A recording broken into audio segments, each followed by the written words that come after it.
oração. Sem hóstia e sem vigário, faz-lhe recomendação.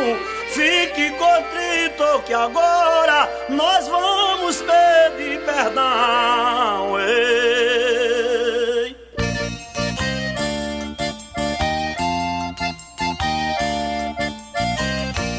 Pedimos perdão pra alma do vaqueiro que sofreu uma queda de um cavalo e sem saber recebeu uma fratura no crânio e dessa queda morreu. Ei.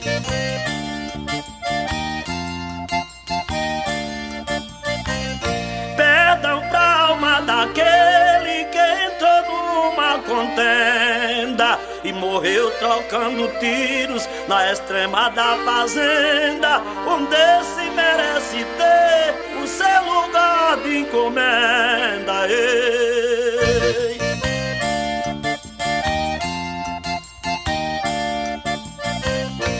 Perdão para o apaixonado morto numa encruzilhada, porque marcou um encontro com uma mulher casada e ela mandou o marido matá-lo numa emboscada. Ei.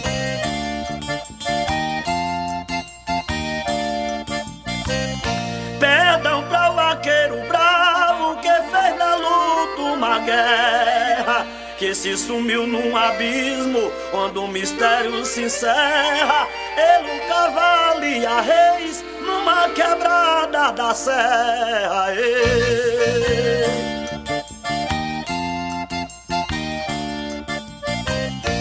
Deus que perdoe os humildes, os heróis e os guerreiros, os vencidos, vencedores, os falsos, os verdadeiros. Perdoe-me porque pedi perdão para todos os vaqueiros.